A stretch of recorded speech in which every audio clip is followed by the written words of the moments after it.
And good morning, everyone. I'd like to welcome you to another live Xanadu Gallery Art Business Academy online critique group session. Today is Wednesday, March 24th, 2021. Good to be back here with you on a Wednesday morning and good to be doing a critique and review. It's been a few weeks. I'd like to go ahead and welcome our featured artist, Casey. Good to have you here, Casey. Thanks for joining us today. Happy to be here. Thanks for having me. And Casey, you are uh, a local artist to me. Live here in the Scottsdale area. Tell us a little bit about, give us a little bit of background, your story, how you came to be creating the work that you're creating, and just jump in with us a little bit, and then we'll take a look at the work. Sure. Well, like a lot of people, I'm an older emerging artist. I think a lot of us have done that over the years. Doesn't mean that I didn't do things when I was younger. It just meant that I wasn't smart enough to sell any of it. So I took as many art classes as I could when I was a kid. I probably could have double majored, but didn't. Went into psychology, did that for a few years, went into business, did that for a few years, but have always been involved in creating something. I was a potter for many years, mostly functional, a little bit of sculptural work. And then I became sort of semi-pro dancer on the West Coast swing circuit. Is there So, anything, Casey, that you haven't done? well, I've never jumped out of an airplane, but I did used to fly hang gliders. So pretty outdoorsy. From the time I was very little, my father was a big outdoorsman and used to take me hunting and fishing and tramping through the woods with him. And that And where built, did I you think, grow up? oh, in Ohio. In Ohio. Yeah, in Ohio, which surprisingly, I guess, has a really excellent park system. And some of these parks are right in the middle of town. So, it would be easy to just pick me up after work and then go tramping through the woods for a while. So I've kept that sort of deep-seated affection and relationship with the natural world through most of my life, and that's what I love to paint. And how did you come to painting? Well, I've always been a sketch artist. I have sketchbooks going back, through the years. So I've always had a penchant for drawing. I had a bad experience with color when I was a child. So I kind of dropped it, for a couple of decades, really. I just didn't bother with it. But I never stopped drawing. I never stopped sketching. I like line work a lot. And then a friend of mine is a pastelist. Her name is Jan Prisco. She's a great artist. And one year she came out to visit me in Arizona. Oh gosh, I don't know. This is a while back. And we traded lessons. I gave her a lesson on Native American flute, and she gave me a lesson in pastel. And that was the beginning of the rabbit hole. Well, good. Well, let's hop over and take a look at some of your work. These are 5 pieces that you submitted and some images of presentation, and just talk to us a little bit about. Uh, again, you already mentioned you enjoy spending time in the outdoors. So, talk a little bit about the subject matter and the creative process. Sure. This particular piece is a favorite. I have painted this spire, oh, I don't know how many times. It's up in Sedona. It's at this particular view is from the trailhead at Happy Jack, and the name of the spire is Morning Glory. And it is, I think, one of the most beautiful formations in Sedona if you see it from far enough away. When you get close up, it's not quite so enchanting.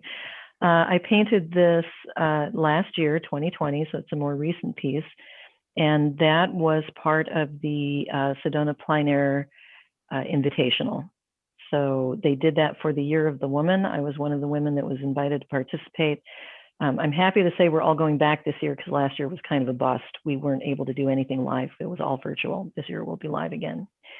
So I was entranced by the contrast of the cool blue-gray skies and the warm red rock and the mauvey purple shadows behind it and the little bits of light kind of floating through the trail on the front. Always one of my favorite things to paint. Okay, this was painted originally in California. I was up visiting my friend Jan Prisco that I mentioned earlier. This was, I think, year before last. And that was also painted plein air. And this was executed in the Baylands, which is just south of San Francisco. It's an area that is obviously adjacent to the bay. And again, strong cloud formations and nice light on the tree.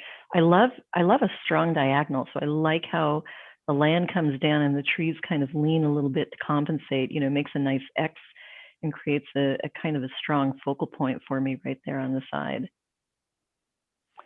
This is Thunder Grove, clouds again. You might know by now we have a kind of a theme going here. I do kind of like painting clouds.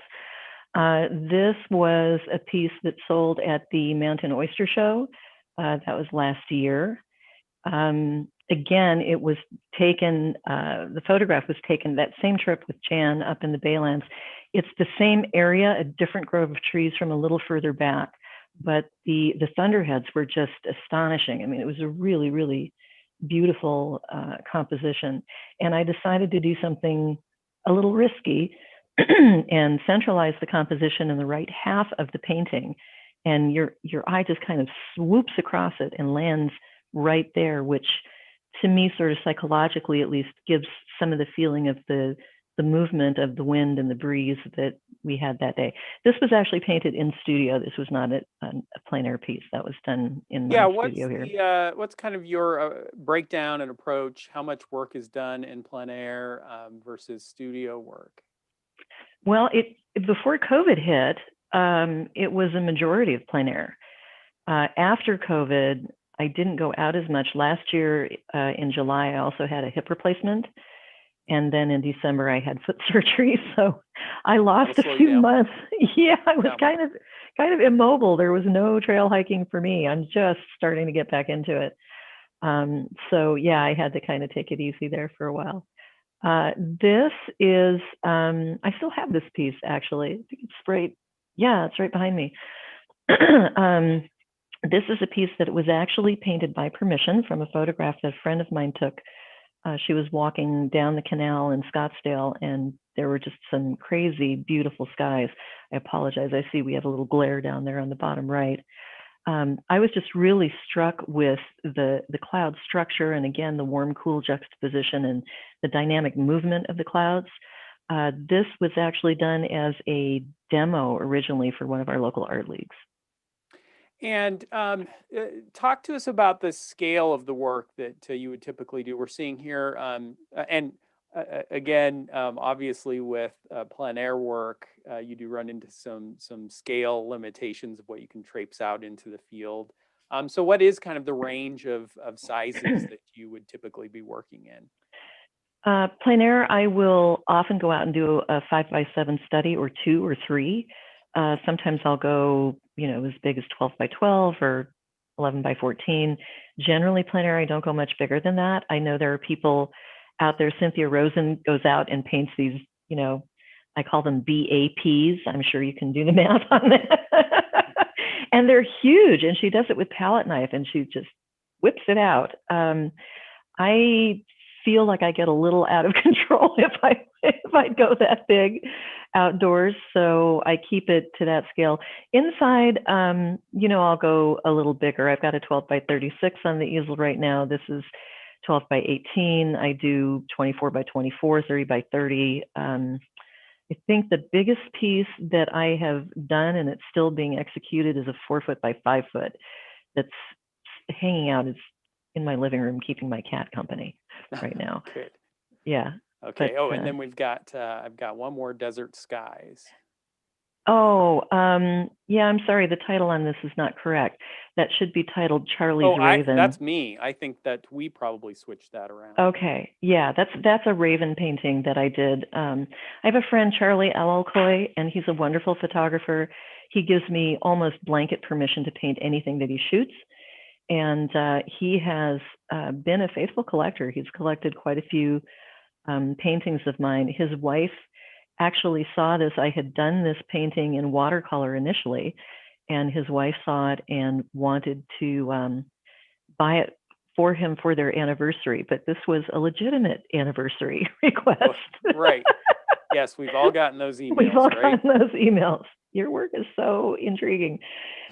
So she bought this one, and then they came back, and he put up a couple more photographs that were great, and I painted them, and they bought 2 more. So they now have a little raven shrine in their home. It's fun. Very cool. And then we've got several images, and here's another another aviary piece. And so talk a little bit about the format and presentation. We can see a couple of these behind you as well. It looks like they're Oh yeah. unframed, box Mm-hmm. stretched. Mm-hmm. And so maybe talk just a little bit about your approach to presentation, because we're also going to see that you've got some plein air framed work. So what's kind of Right. your decision-making process about format? Well, I do like painting in the gallery wrap, 1.5, 2-inch thick. I think it's a little more modern. I tend to finish the edges.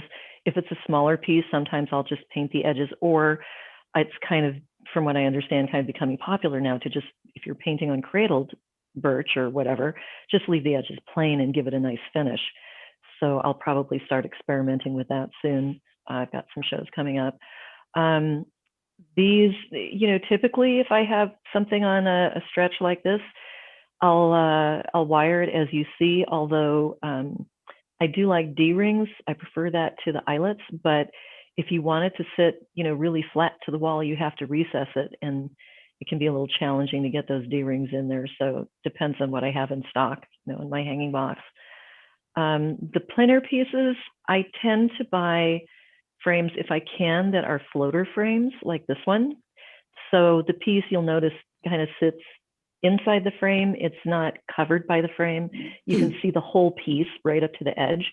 So you don't have to think about, removing half an inch of your painting on each side because you're framing it.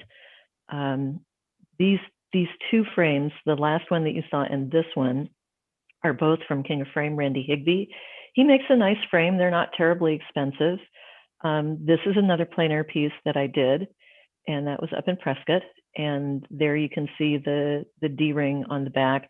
And for this one, it was kind of a dusty day, so I had, I'll cut some foam board and I'll pop that in the back. If I were going to submit this to a show or a gallery, I'd put a dust cover on the back because that's just messy looking to me. But I did it generally plein air, and for hanging on my back wall, it's fine for now. Busy this morning. Yeah, excellent. And so let's jump in and get some reaction to your work. And we're going to start with a couple of comments that I received ahead via email, and then I'll invite the panel in. And Sheena, who is from Scotland in the UK, said, my first impression was that the pricing was a little bit inconsistent. We'll come back to pricing. We're not going to dive into that quite yet.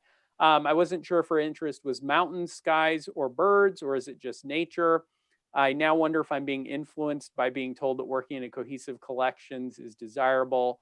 There seem to be slight differences in styles. Respond to that, Casey. As you're kind of selecting subject matter and thinking about compositions, how much are you thinking about kind of your broader body of work and how any individual piece might or might not fit into that? How much conscious thought is going into the bigger collection? There's some. I do have collection pages on my website. So I have, for example, wildlife, mountains, and skies. The difference in style might just be a time factor. Like the Raven gallery wrap piece that you showed was painted, I don't know, 6 or 7 years ago. The rest of the pieces are all pretty current. They're all within the last 2 or 3 years, I think. So stylistically, I'm not sure how to address that. Yeah, let's have a discussion about that. I'd love to get those of you in the panel involved. What's your reaction to the work? First of all, just your general reaction, and then what are you seeing in terms of the consistency across the work? And again, if you want to hop in, throw a hand up, and I can bring you in. I can't see everyone on the screen, so if you want to just unmute and hop in, we can do that too. I'd love to get some comments on the work. And as usual, if I don't get volunteers, I will volunteer you. Who do I have? Let me go to Ellen. Jason? Yep, I've got you. Yeah, I went to her website last night, and she does have different subjects and things, but personally, I find that interesting because it shows that she can do different kinds of things. And I think that her style is very consistent from one theme to the other, even though some is wildlife and some is landscape. Her style to me looks very consistent. It looks to me like it's all done by the same artist. And I love her style. And of course, I think maybe the reason I'm so intrigued by her style is because one of my favorite classic painters is Monet. And her work has a very Monet feel to it. It hits that soft focus, dreamy kind of thing, the impressionistic work. And I love her work. I really do love her work. I don't have any problem with the consistency at all. Yeah, and so, okay, good. So I've got one vote for consistent. Anyone want to jump in with an agreement or a counterpoint? Ellen, I'll send you your check at the end of the hour. Yes. What I saw, Sandra, I think I've got you. Yeah, the first 3 images were really consistent and really beautiful. They have an absolute feel for them, and I think they look absolutely professional. The ravens, I think, could be considered a separate line. I don't see anything wrong with doing different things as long as they are separate from each other and they all have an identity. Yeah. Okay. So some variety there, and yeah, there's this question about, okay, yes, I've got consistent work, but within that, can I also introduce some variety and have some range of subject matter? And I think we can all agree that we don't necessarily want to be painting or sculpting, or throwing the same thing over and over again, day after day, year after year. That you want to have some variety, and you want to keep yourself engaged and excited about the work that you're doing. So yeah, okay, good. So anyone else, Gay? Let me pull you in. Okay. I find it all pretty consistent. But going my usual, not but, sorry, but sounds like the criticism. And I think when it gets to the ravens, this is interesting to me. Because ravens are in flight in this one, or the other one you have with the ravens with the sky, it's actually croaking. So I think it would be fabulous to see the technical fluidity of your first paintings you showed us appear in that technical fluidity with this animal that's flying. It's not motionless. And I feel that you might just find yourself in a very interesting place. You may have done that for all I know. I find it consistent, but I must say that I'm excited by the thought that the painterliness of those first paintings, and they're very painterly, beautifully modulated, beautiful with brushwork. I actually can see consistency with some of the pastel in the sense that you might have learned from with your friend that came over. Very lovely. And I think I would like to see that technically appear with the motion birds. I don't know what you've done. It might be quite dynamic, that's all I'm saying. And this is not a criticism at all, because I think your work is beautiful. Oh, you're so kind. Thank you. I appreciate that. And I will mention to you that I'm currently engaged in pre-launch for a series which will definitely have birds in it. And I think that's really good advice because I've been going back and forth on the presentation of the wildlife. And stay tuned. You'll probably see some of that. Yeah, and it's an interesting point. I think this is a great exercise to kind of look at the work from different aspects, and certainly, and you all have heard me mention before that if we start to kind of take it apart just a little bit and think in terms of, okay, we've got some different subject matter here, but there are still thematic elements. I sure when I look at your work, the word that comes up in almost every single piece is sky. I mean, we've got real involvement in the sky, even if there's a landscape. The sky is not just an afterthought. It is it is a star player in the scene that's being played there. And so we can really, kind of start to build around that. I do see some difference, as Gay was mentioning, just in terms of the technical approach to the piece that we're seeing right now, in terms of it having a little bit more of a graphical style, blocks of color, and a sharper focus. And so that does introduce an element of variety amongst the pieces that you're doing. Do you think it's too discordant, Jason? Should I pull it? No. If and it's a little hard again, because here we are, we're looking at 5 pieces, right? Right. And so that's a very limited scope of your work. And what I would say is, if I were looking at a portfolio of these 5 pieces, that would be the Raven would be the one that stands out as being very distinctly different in approach to the other ones. And I probably would have a harder time justifying it amongst these other pieces. However, it's unlikely that a portfolio you'd be creating would be limited to just 5 pieces. And, if we had 20 or 25 or 30 pieces in that portfolio, and I had 5 or 6 ravens, and there maybe was even a little bit of variety in terms of the style, as we saw. In fact, let me jump to it. When I get to, I went the wrong way. Get back up here. When we get to this one, now I do have a little bit of both, more painterly style in the clouds in the background, and then that more graphic, harder edges and sharper focus in the Raven. I could kind of see that as a transition between the 2 different bodies of work, and showing them in groupings, I could probably make it work. Now, having said that, it would be a decision to make if I were presenting this work for a retrospective show, or if I were presenting it to galleries for representation. I would want to think about, what is the flow of work? What's the narrative? Is it likely that a gallery is going to be interested in both the plein air landscapes and the studio work that's got the softer edges, and the ravens and birds? And that would only be a decision you could probably make after you've put the portfolio together and been able to look through it and see if it feels like it has that flow.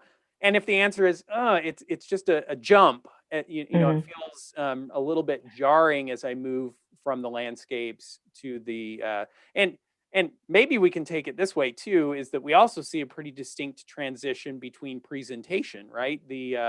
At least what we're seeing here, the plein air landscape work is in a more traditional plein air frame.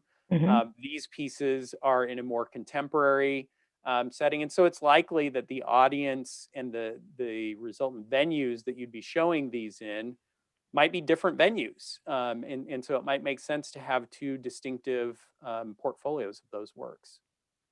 I think you're probably right there. Most of the landscape and skyscapes that I show and sell are the more traditional format. Even when I do, I've got a gallery wrap on my easel right now, but that's a commission piece. So even when I'm doing gallery wrap, it's still a more traditional format. It seems to be the birds kind of bring out that more, graphic modern approach for me. And I'm not sure necessarily why that is. Obviously, I'm working from photographs there. I mean, you can't paint that fast. So,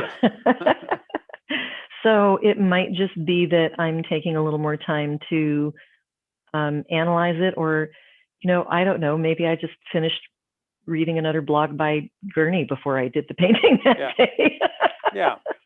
Yeah. Well, and as we've said, you can. The work isn't so disparate. It's not as if you're doing landscapes and wild action, abstract expressionist pieces. They're still in a similar vein and could be of interest to the same audience. We would just want to be conscious of it and kind of intentional about how we might be structuring someone's experience in viewing the work. And who knows, we may find that galleries are interested in showing both, but we just want to be aware of that as we're putting together a portfolio.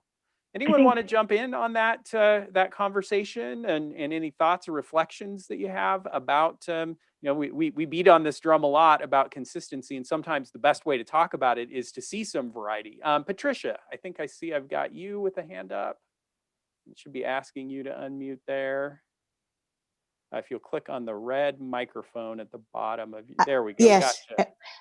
mine's all up the top, but anyway, the raven appears to me not a natural. It looks like metal to me. That's interesting that you say that, because the word I was going to use was kind of sculptural. That it really kind of distinctly stands out. I think it's beautiful, but the background being so not a sky. Plain. Yes, plain. Yeah. So it does set the raven off, but it just looks to me like a metal piece, not a natural raven. Yeah. It's the colors. Yeah, and again, it is kind of interesting to kind of think about. You'll show different work and a variety of subjects, and in the gallery we see this. And I have several artists who have what I would consider to be kind of distinctive lines of work within their larger body of work, and I'm always still encouraging them to strive for consistency. And yes, I think it's beautiful. Yeah, and it's interesting to see the reaction of collectors, where some folks will respond very much to one body of work and want to buy in that vein, and others will go in the other direction. And so, again, it's not a negative to have some variety, as long as it's not too many different directions and too much variety. Yes. Melanie, my very favorite piece. Yeah, I'm sorry. Oh no, that's okay. Melanie, let me go to you if I can.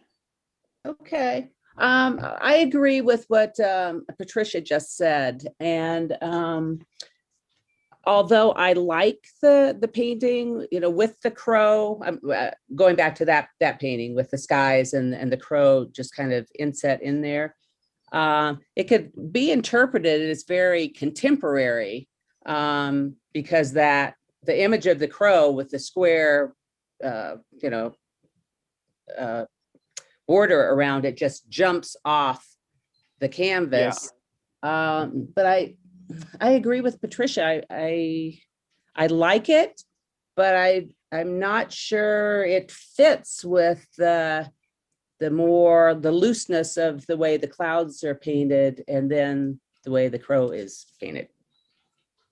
Yeah, good. And so again, we can kind of peek over Casey's shoulder here and see some other pieces that could be a part of that series, and kind of think of them as a distinctive grouping of work. In fact, I think I can.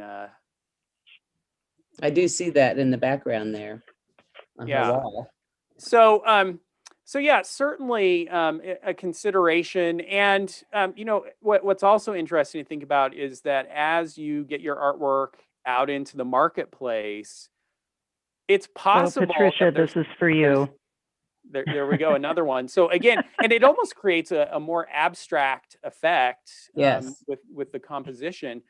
And the only danger, and I don't know if danger is the right word, but it is certainly a potential risk, is that you'll put out these two different bodies of work, and the market will respond to them, and all of a sudden you find that the loose skies with the crows and birds in them are flying off the walls, and your galleries are clamoring for more of them, and you want to be out doing some plein air painting and softer subject matter, and they won't let you do it because they need more and more of those. And so that's the broader, the more disparate directions that you go in, you kind of run into more of that challenge where the market may drive you in a particular direction. It's a good problem to have, typically. Yeah. I wouldn't complain. I'm kind of happy with where I'm at, where I'm selling, but I wouldn't mind picking up some gallery work somewhere, north or south or east or west. So that's on my list of things to explore over the next year or two. Good. But which is why this is so useful. I really appreciate your time, Jason. All the For sure. commenters, you guys are terrific. I have sort of glanced at some of the comments. I'm saving the chat, so I'll read all of that later. I want you to know you're very much appreciated. Don't worry about hurting my feelings. I'm a big girl. That's right. That's You the know. ground rule here, right? We Yeah. gotta talk. I do have a couple more, I think, who want to jump in. Let me go to Terry, and then I'm going to go to Heather. Should have Terry there. It should be asking. There we go.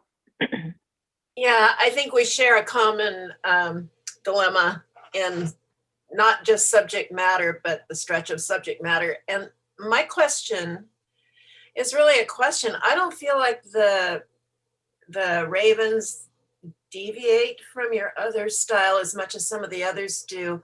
What deviates for me is the placement of them within a graphic square, mostly because everything else is so natural about your paintings that's actually the only part that throws me. I wasn't even going to be thrown until I heard everybody else's comment. But Yeah, how did that approach evolve, Casey? How did you come up with that concept?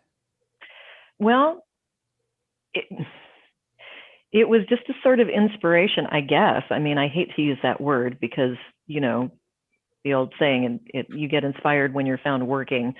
I was sketching out the piece and I thought, you know, I would really like this to be the most important part of the painting.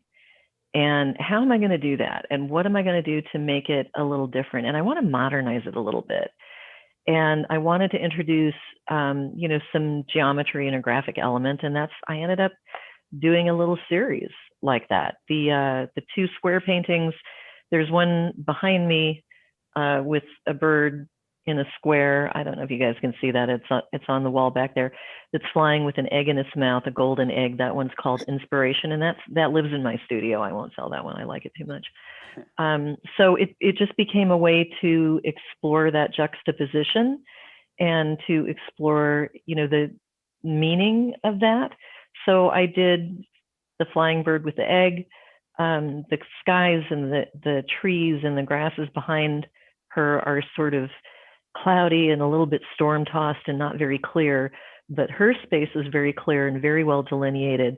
The egg is golden and she's happy and flying off, you know, to build her nest and to create her next brood because she has her inspiration. And so she's clearly in focus and good because of the color of the sky behind her. It's lighter, it's clearer, it's not stormy, you know. So for example, you know, that's one way that I wanted to draw attention to the bird. The other two pieces, the other square with the seated raven, and there's another partner piece that goes with that.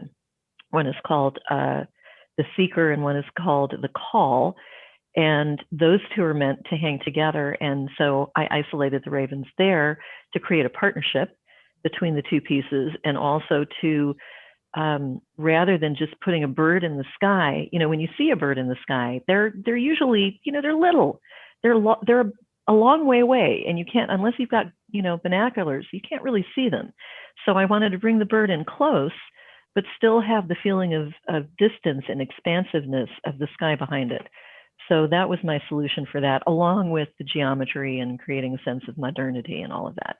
And so again, I think that we see again a great illustration of how awesome it is to hear the inspiration behind it and a little bit of explanation. And this would be another great artwork statement or series statement if you were showing these pieces together, to just have in writing what you just explained to us and kind of your thought process behind it, and what the effects that you're trying to achieve. And then it allows a viewer to come into the experience and have a little bit of a framework for understanding and appreciating what you've achieved with the work. Heather, I think I've got time, I think, to pull you in for one more comment, and then I do want to talk about pricing. Okay, I was just going to quickly say that I wonder if part of the thing that makes this look like such a different style is you've got a very plain sky in that one, and you're painting a black animal. I'm just working on a black dog. And so when you've got a, a very, very dark animal on a lighter plain background, it's going to give you those really hard Sure. edges. And I'd be curious to see what a bird painting would be like for you. And I don't know if you've done any.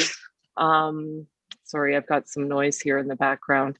I'd be curious to see what a lighter bird, if it would still have that same kind of graphic look. Because I think black, I'm doing a black lab right now, and it's a bit of a challenge because you do get those really hard edges, So that was just my thought.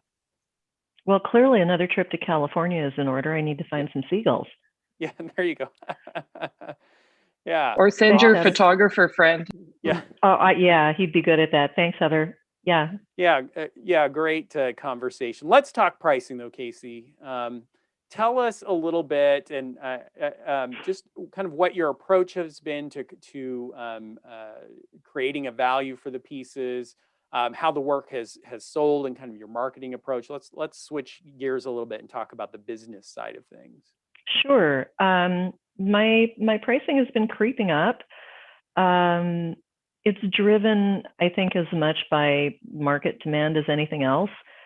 When I find myself, painting 5x7s and I sell, 5 in a month, with 3 weeks or whatever, which happened not that long ago, I think, it might be time to raise my prices a little bit. And do you use a formula for coming up with the values? I do, up to a certain size. I generally, it's just per square inch. It's $4.95 a square inch. It hasn't always been. There might be some pieces on my website that are older that are priced a little bit less. I should point out that Thunder Grove and the Baylands are priced higher. And I haven't figured out a way to show this on Fosso, but one reason they are more expensive is because they included the cost of a frame, and quite nice frames, if I may say so. Yeah. So that's one reason. I can't quite figure out, maybe I should just put a note in below the painting so people can see, because the frames were not inexpensive. And even though I don't mark it up much, I have to cover shipping and my time to install and, all of that. So, there's a markup there. Yeah. And that takes us into a great discussion about pricing and framing, and let's just have it, because here's what my suggestion would be in that regard.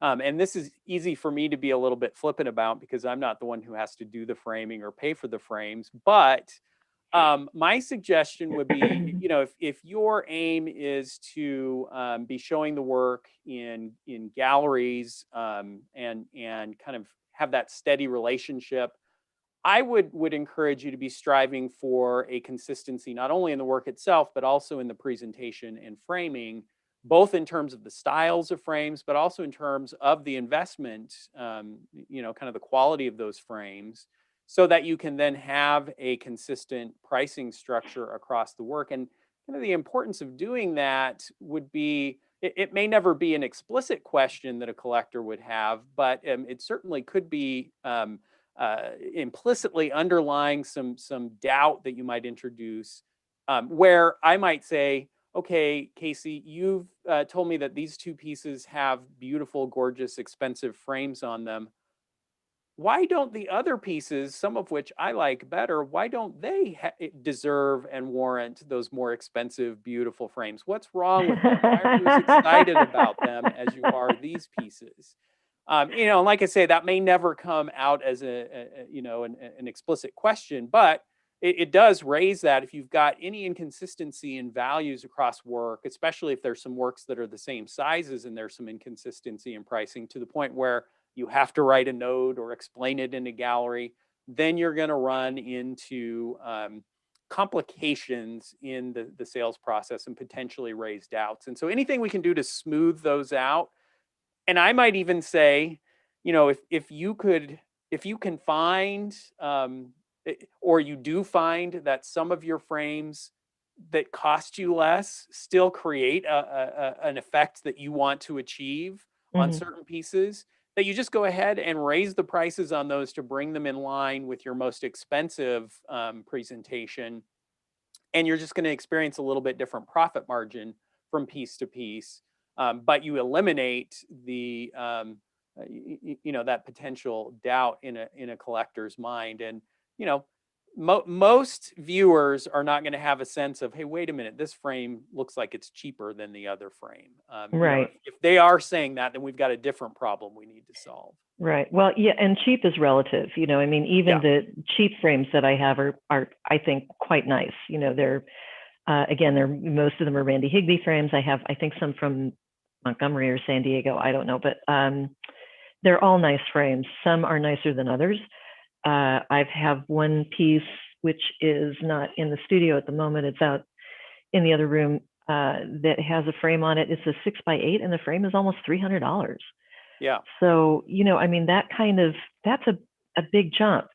The reason that I have the pricing on the Balins and Thunder Grove, those pieces sold at Mountain Oyster. And if people from Mountain Oyster go to my website and they've seen those pieces, or if Alicia from Mountain Oyster goes to my website, I don't want her to see them on my website so much less than what they sold for at the show.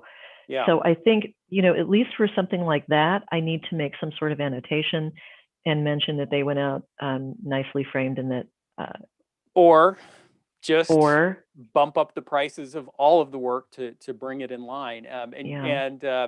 Those of you who are in the Art Business Academy or have taken my workshop, that I just really beat on that drum of consistency in the work itself, but also in pricing. And I think if you start from that point of saying, my aim is to have a consistent pricing structure across my work based on variables that I don't deviate much from or at all from. And you kind of start at that point and then just say, okay, I'm going to make decisions that allow me to do that. It puts you in a position where you eliminate those kinds of issues coming down the road. And right. I would argue that you've sold pieces at the Rocky Mountain Oyster Show at those price levels.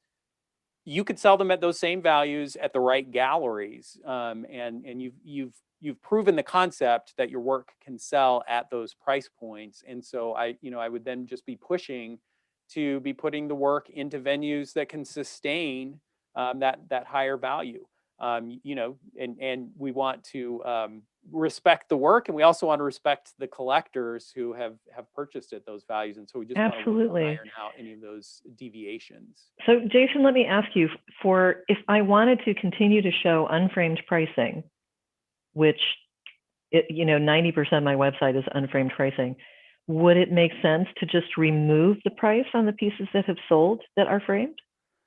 No, and my suspicion is that, well, let me ask you this. Are you selling a lot of work from the site unframed?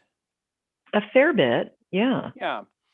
Yeah. So my preference would kind of maybe even be to do it the other way around. And especially as you're thinking about showing in galleries, galleries are going to insist on having framed, ready to sell pieces. Sure. So my hope would be that would kind of shift to become more the norm.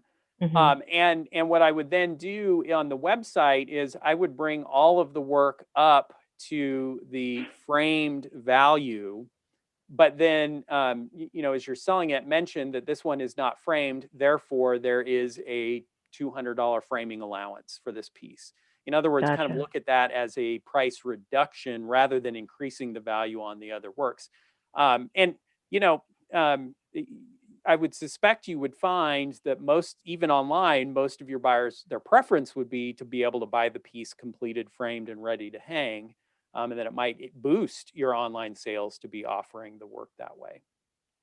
Could be. I'm certainly willing to experiment. Yeah, So experiment and give it a try. But again, if you can aim for that consistency and value and then just kind of figure out the logistics to make that feasible, you're going to find that the path forward to gallery representation and future direct sales becomes smoother and easier. We've done it. We've gone over our time a bit, as we're wont to do in these sessions. But Casey, I really want to thank you for jumping in and agreeing to be our featured artist today and letting us look at your work. I didn't get to a lot of your comments about the work, but we'll be back here next week doing it again and having these conversations. And of course, Casey, what's the best way for those of us who are in the session who want to follow what you're doing? What's our best way to do that? Do you have an e-newsletter that we can sign up for? I have it. Media? Yeah, I do. I have a newsletter. I'm an occasional blogger. And of course, my website's always up.